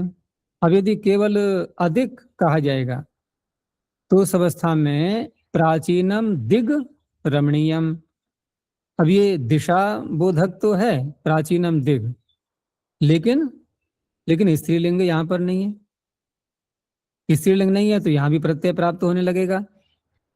मतलब यहाँ प्रत्यय जो प्राप्त होगा उसको भी शब्द रोकने लगेगा ये, क्योंकि दिशा बोधक तो है ना। यदि केवल अधिक कहा जाएगा तो दिशा बोधक तो है ये प्राचीनम दिग रमणीयम, लेकिन स्त्रीलिंग में तो नहीं है, इसलिए दोनों चीज देखी जाएंगी और वो घटेगा प्राची दिक, यहाँ प्रत्यय नहीं हो पाया। अब रही बात ये उदीचीनम प्राचीनम दिग्रमणीयम, ये बनेंगे कैसे शब्द, क्योंकि दिक शब्द का अर्थ यहाँ दिशा तो लिया ही जा रहा है, और दिक शब्द का यदि अर्थ दिशा लिया जा रहा है तो उस अवस्था में ये नपुंसक लिंग में कैसे प्रयोग हो गया, ये प्रश्न उठेगा ना। प्राचीनम दिक, हम दिश शब्द के रूप चलाते हैं तो इयम दिक ऐसे बोलते हैं, नहीं, यह दिशा, तो प्राचीनम दिक कैसे हुआ, नपुंसक लिंग में प्रयोग किया है यहाँ इन्होंने। तो देखो प्राचीन शब्द यहाँ पर पहले हम प्राक शब्द से वो जो सूत्र है दिक् शब्देभ्यः सप्तमी पंचमी प्रथमाभ्यो दिग्देश कालेषु अस्ताति ही, उससे पहले करेंगे अस्ताति प्रत्यय, ठीक है ना। दिशावाचक शब्द से अस्ताति प्रत्यय होगा, लेकिन पहले हम उसको प्राची बना लेंगे, प्राक शब्द से नहीं करेंगे। प्राची शब्द दिशा का बोधक पहले हमने शब्द बना लिया। अब प्राची शब्द से दिक् शब्देभ्यः सूत्र से दिशावाचक शब्द है यहाँ पर ये प्राची, और उससे सप्तमी पंचमी प्रथमा, तो यहाँ कौन सा उदाहरण दिख रहा है हमें, प्रथमा का। प्राचीन दिशा, पूर्व दिशा रमणीय है, सुंदर है, तो प्रथमांत से यहाँ प्राची शब्द से अस्ताति प्रत्यय किया गया। लेकिन अस्ताति प्रत्यय जो किया है हमने, तो शब्द भी तो हमारा अंचत्यंत है ये, तो अंचत्यंत होने से अंचेर लोक से लुक हो जाएगा अस्ताति का, उसी के आगे सूत्र आता है ना अंचेर लोक, तो अंचेर लोक से हमने लुक कर लिया किसका, अस्ताति का, फिर रह गया प्राची। लेकिन अस्ताति प्रत्यय का लुक किया है, अस्ताति प्रत्यय है तद्धित, और तद्धित का लुक होता है तो क्या नियम लगेगा, लुक तद्धित लुकी, स्त्री प्रत्यय का भी लुक करना होगा हमें। अब प्राची में से हमने स्त्री प्रत्यय भी हटा दिया, अब क्या रह गया फिर, प्राक ही तो रह गया, तो स्त्री प्रत्यय ही हट चुका है अब तो, ठीक है ना।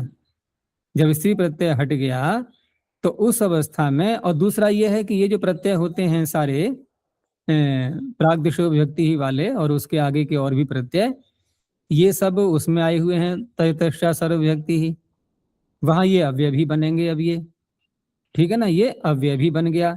और जब कोई शब्द अव्यय बन जाता है, ठीक है ना, तो क्या हम देखते हैं उसमें कि ना तो हम उसमें संख्या देख सकते हैं अब, और न ही उसमें कोई लिंग देख पाते हैं।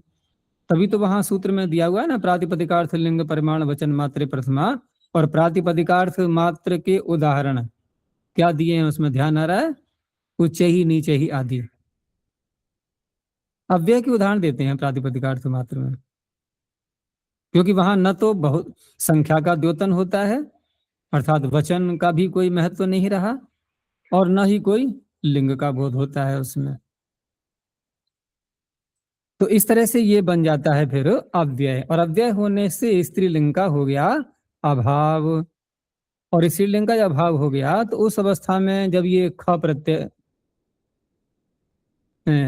प्रत्यय जब करते हैं यहाँ पर, जैसे प्राच शब्द से यहाँ ख प्रत्यय करके अब प्राचीन बना ही लिया हमने, क्योंकि स्त्रीलिंग का तो अभाव हो ही गया। उसके पश्चात जब प्राचीन बना तो स्त्रीलिंग का तो अभाव हो गया, लेकिन अब लिंग आएगा कौन सा, तो ये ख प्रत्यांत जो शब्द हैं ईन जिनके अंत में आ रहा है, ये स्वभावतः फिर स्त्री उसमें नपुंसक लिंग में प्रयोग में आते हैं अव्यय होने से। इस तरह से प्राचीनम ये नपुंसक लिंग का शब्द बना, तो प्राचीनम दिग रमणीयम उदीचीनम दिग रमणीयम। तो ये तात्पर्य ये निकला कि स्त्री का निषेध यदि नहीं करेंगे, यहाँ पर केवल दिग शब्द का ही निषेध करेंगे, तो यहाँ ख प्रत्यय हो नहीं पाएगा, क्योंकि दिशा का बोध तो हो रहा है यहाँ, इसे दोनों घटा गुरु जी, प्राचीन ब्राह्मणी में तो स्त्रीलिंग आ गया प्राचीन शब्द से। तेरी आवाज आ नहीं पाती, कोई ऐसा उपाय करो जो बहुत ही स्पष्ट, इतनी गूंज जाती है कि शब्द स्पष्ट नहीं आ पाते। प्राचीन ब्राह्मणी जो शब्द है, हाँ, वहां तो प्राचीन शब्द में स्त्रीलिंग आ गया। प्राच शब्द था पहले, ठीक है ना, प्राच शब्द पहले था, और दिशा का अर्थ यहाँ पर है नहीं, तो स्वार्थ में ही यहाँ पर इस सूत्र से ख प्रत्यय हो गया, और ख प्रत्यय हो गया और स्त्रीलिंग हमने ब्राह्मणी के कारण से उसमें बाद में टाप भी कर लिया। तो प्राचीना शब्द स्त्रीलिंग का बोध करा रहा है।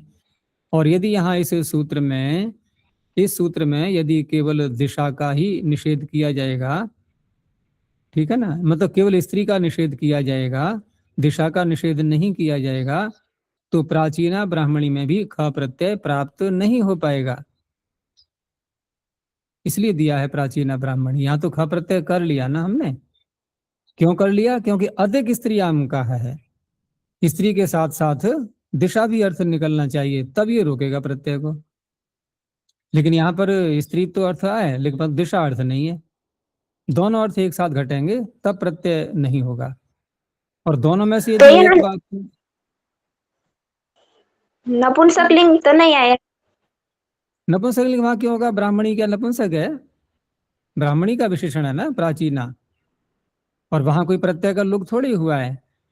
अरे जहां पर प्रत्यय का लुक होता है तो वहां पर जहां अस्ताति प्रत्यय करेंगे वहां पर उसका लुक होगा। यहाँ ना तो अस्ताति प्रत्यय है ना कुछ है, यहाँ तो ब्राह्मणी के लिए है ना। अस्ताति प्रत्यय इसलिए नहीं कर पाएंगे क्योंकि अस्ताति प्रत्यय होता है दिशावाचक शब्दों से। यहाँ दिशावाचक हमें अर्थ लेना ही नहीं, यहाँ तो काल वैसा अर्थ लेना है, काल जो है अर्थ में। तो प्राचीना ब्राह्मणी इस तरह से बनेगा। जी गुरुजी, स्पष्ट है। आगे है जात्यंताच्छ बंधुनी। जात्यंत शब्द यहाँ पर लेने हैं, और जात्यंत शब्द ले ले हैं, लेकिन उन्होंने सूत्रकार ने कहा है बंधुनी। तो बंधुनी से यहाँ क्या अर्थ लेंगे? बंधु शब्द का अर्थ हम लेते हैं प्राय करके अपने संबंधियों में, मित्रों में, लेकिन यहाँ हम यौगिक अर्थ करना है हमें कि बंधु का तात्पर्य है कि बध्यते अस्मिन जाति ही, जिसमें जाति बंध जाती है। तो जाति किस में रहती है? फिर वही दर्शन का विषय आ गया, जाति किस में रहती है? ये तो बहुत बार चर्चाएं हो चुकी हैं। द्रव्य, गुण, कर्म, सामान्य, विशेष, समवाय, इन 6 पदार्थों में जो द्रव्य है सबसे पहला, उसी के अंदर गुण भी रहता है, उसी के अंदर कर्म भी रहता है, और अब उसी नहीं बोल रहा हूं मैं, इन तीनों के अंदर जाति रहती है। फिर सुनना वाक्य, द्रव्य के अंदर गुण रहता है, इनके गुण द्रव्य के अंदर ही रहता है, यहाँ ही लगा सकते हैं हम, और द्रव्य के अंदर ही कर्म रहता है। अब इसका अर्थ है कि गुण और कर्म, ठीक है ना, ये दोनों जो शब्द हैं गुण और कर्म, ये गुण में नहीं होते, गुण और कर्म ये कर्म में नहीं होते, ठीक है ना। इसको अन्य प्रकार से भी कह सकते हैं कि गुण में गुण नहीं रहते, कर्म में कर्म नहीं रहते। अब फिर पहले वाक्य पे आ जाओ कि द्रव्य में ही गुण रहता है, द्रव्य में ही कर्म रहता है। अब आओ जाति के ऊपर, क्या जाति भी द्रव्य में ही रहती है? कहा नहीं, जाति द्रव्य में भी रहती है, जाति गुण में भी रहती है, जाति कर्म में भी रहती है। गुणत्व कर्मत्व ये शब्द वहां भी बनेंगे, ठीक है ना, और द्रव्यत्व यहाँ भी बनेंगे। ये त्व लगाना ही जाति का बोधक होता है।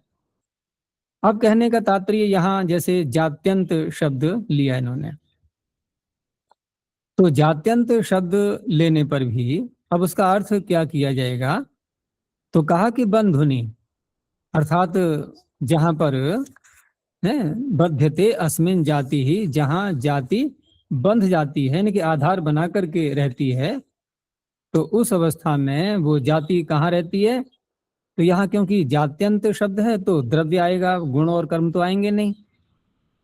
अब अर्थ निकलेगा कि जात्यंत शब्द से 6 प्रत्यय होता है द्रव्य को कहने के लिए। हो गया स्पष्ट? बंधुनी का अर्थ हुआ द्रव्य, द्रव्य को कहने के लिए।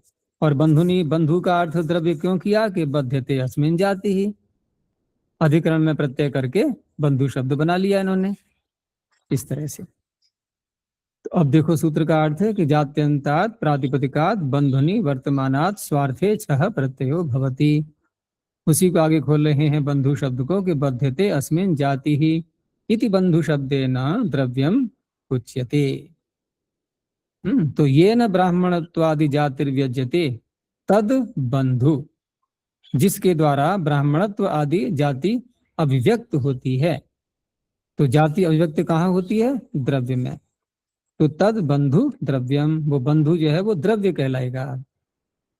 ठीक है ना, आगे प्रधान से और समझ में आ जाएगा। तो जैसे ब्राह्मण जाति शब्द ये जात्यंत प्रातिपदिक हो गया, अब उससे छ प्रत्यय किया गया स्वार्थ में, लेकिन स्वार्थ में होने पर भी यहाँ पर छ ने कौन से अर्थ को द्योतित किया है? जाति, उसको द्रव्य अर्थ को। तो ब्राह्मण जातीय, क्षत्रिय जातीय, वैश्य जातीय, इनका अर्थ क्या निकलेगा फिर? कि ब्राह्मण जाति का, क्षत्रिय जाति का कौन? द्रव्य, यानी कि मनुष्य, मनुष्य द्रव्य ही तो होता है। ऐसी वैश्य जातीय इति ब्राह्मणादि एव उच्यते, जो ब्राह्मण आदि जो वर्ण वाले जो मनुष्य हैं उन्हीं के लिए ये कहा जा रहा है। अब कोई कहेगा कि अगर ब्राह्मण ही है तो ब्राह्मण जातीय कह करके क्यों कहा जाएगा उसको? है ही ब्राह्मण, वो है ही ब्राह्मण। लेकिन जैसे वहां उपनिषद में कथा आती है उसकी, किसकी किसकी आती है? जाबाल मुझे है? जाबाल सत्यकाम। हाँ, तो सत्यकाम था ना, जबाला का पुत्र सत्यकाम। तो सत्यकाम से जब पूछा था ना उनके गुरुजी ने कि भाई तुम किसके पुत्र हो, तो पुत्र क्योंकि पिता का उसको पता नहीं था, तो सीधा उसने माँ का ही तो परिचय दिया कि मेरी माँ का नाम जबाला है, मैं जबाला का पुत्र हूँ और पिता का मुझे पता नहीं। तो इतनी स्पष्टता से अपनी बात को बताना दूसरे के सामने, कोई छल कपट से बात करने वाला ऐसे नहीं बोलता है, वो छिपाता है बहुत सी बातों, क्योंकि इसमें निंदा भी जैसी लग रही है कि पिता का पता तक नहीं है। और उसने सारी बातें बताई कि मेरी माँ ने ऐसा बताया था, जब मैंने पिता के विषय में पूछा तो सारी बातें उसने वहां पर बताई। तो आचार्य ने क्या अर्थ निकाला कि यह बच्चा कैसा है? ब्राह्मण जाति है। अब यहाँ तात्पर्य, वहां ब्राह्मण तो एकदम तो स्पष्ट नहीं हो रहा था कि ब्राह्मण वर्ण, इनकी प्रसिद्धि के रूप में तो ब्राह्मण वर्ण का नहीं कहेंगे उसके लिए जब तक समाज में प्रसिद्ध नहीं है। लेकिन उसके व्यवहार को देखते हुए, उसके आचरण को, उसकी बातचीत को देखते हुए आचार्य ने देखा कि ब्राह्मण जाति, ब्राह्मण जैसा ही है अब ये। और हम जातीय प्रत्यय पीछे भी कर भी चुके हैं। जातीय प्रत्यय प्रकार में होता है ना, प्रकार वचने जातीय। यहाँ यद्यपि जातीय प्रत्यय वाला जाति शब्द नहीं है, लेकिन ये प्रत्यय और ये शब्द जब एक जैसे होते हैं तो कुछ अर्थ भी उनमें ऐसा ही घटता है। हम केवल प्रत्यय को प्रत्यय होता क्या है? जिससे अर्थ का बोध हो। तो इस तरह से यहाँ पर ब्राह्मण जातीय, यहाँ यदि कोई ऐसा प्रश्न करता है कि अगर ब्राह्मण वर्ण का ही है तो जातीय कह करके उसको क्यों कहा जाएगा? वो तो है ही ब्राह्मण, कि अयम ब्राह्मण, और एक हमने अयम ब्राह्मण जातीय, और अर्थ में कोई अंतर आ नहीं रहा है, तो जातीय निरर्थक हो गया कि नहीं? तो ब्राह्मण जातीय का तात्पर्य यहाँ लेंगे कि ब्राह्मण जैसा ही है। आगे कहा बंधु नीति किम, द्रव्य अर्थ नहीं होगा तो क्या होगा? तो कहा ब्राह्मण जाति ही शोभना। अब बताओ ये ब्राह्मण जाति शब्द किसको कह रहा है? यह है ब्राह्मणस्य जाति ही कैसी है? शोभना। तो शोभना शब्द ही स्वयं बता रहा है कि जाति शब्द ही यहाँ कहा जा रहा है। अब ये द्रव्य शब्द, द्रव्य अर्थ यहाँ नहीं निकल रहा है, तो ब्राह्मण जाति या शोभना ऐसे नहीं बनेगा, छ प्रत्यय नहीं करेंगे। ठीक है।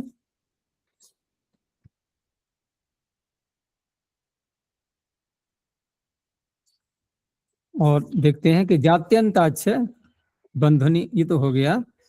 और इसके आगे जो सूत्र है ये भी लगभग, हाँ चलो इसको और ले लेते हैं, इसी से जुड़ा हुआ है ये भी लगभग। आगे है स्थानांता विभाषा सस्थानेन इति चेत्। ये क्या कहता है? स्थानांता, स्थानांत प्रातिपदिक होना चाहिए, ठीक है ना। और सस्थानेन इति चेत्, यानी उसकी अर्थवत्ता सस्थान, सस्थान का तात्पर्य तुल्य, इनके संस्थान से उसकी अर्थवत्ता द्योतित हो रही हो। तो स्थानांतात् प्रातिपदिकात् विभाषा छह प्रत्ययो भवति।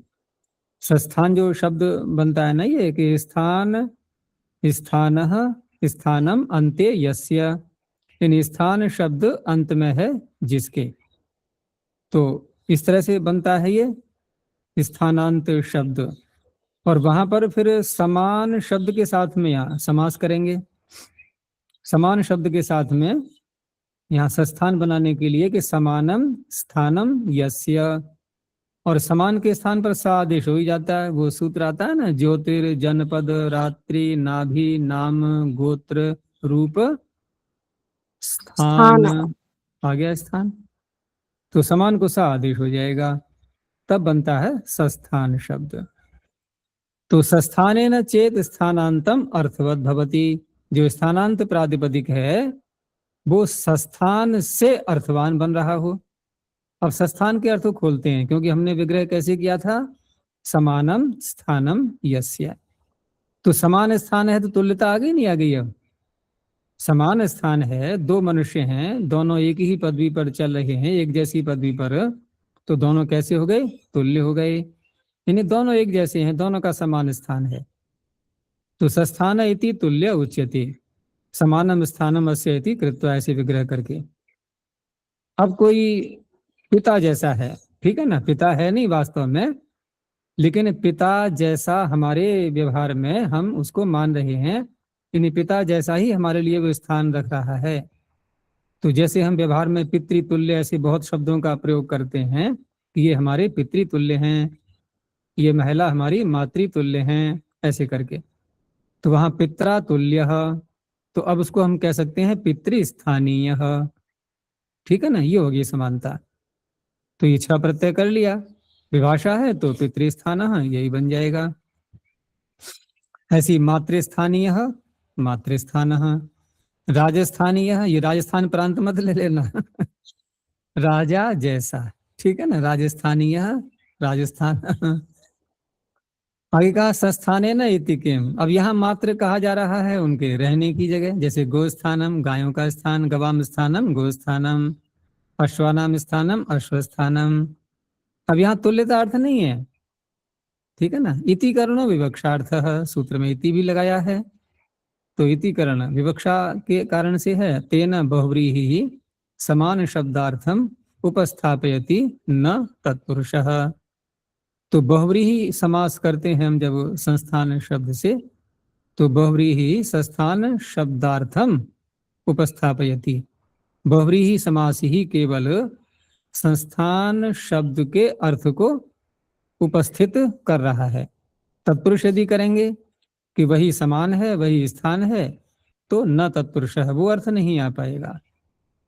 सूत्र में चेत शब्द है, तो चेत शब्द संबद्ध संबंधार्थ, चेत शब्द संबंध के लिए भी है, यदि ऐसा संबंध द्योतित हो रहा हो किसी के साथ में, तो ऐसे शब्दों का प्रयोग करते हैं। और जहां पर संबंध कोई है ही नहीं, तो हम किसी को किसी के समान वर्णन करने का प्रयास ही क्यों करेंगे। एक बात यहाँ और कही थी कि देखो, एक तो ये विभाषा अगले इसमें द्वयोर विभाषा और मध्य, अब दो विभाषा देखो कौन कौन सी हैं। एक तो है ये स्थानांता विभाषा संस्थानेन इति चेत, और एक पीछे एक सूत्र को छोड़ करके जात्यंताक्ष बंधनी को छोड़ दें यदि हम, तो पीछे सूत्र आया था विभाषांचे रदिक स्त्रियाम, तो दो विभाषाओं के मध्य में कौन सूत्र फंसा, जात्यंताक्ष बंधनी, जात्यंताक्ष बंधनी। तो द्वयोर विभाषयोर मध्य नित्या विधया इति पूर्वत्र, इनके पूर्व सूत्र में नित्यः प्रत्ययः, प्रत्यय नित्य है। तो बस यहीं तक रखते हैं अभी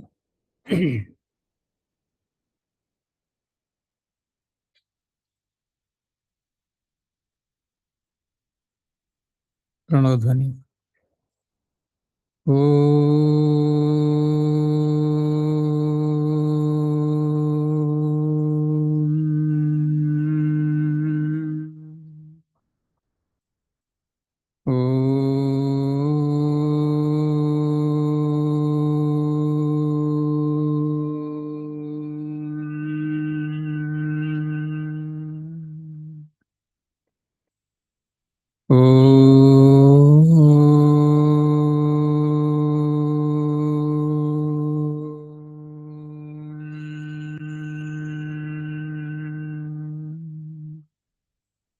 शांति शांति शांति।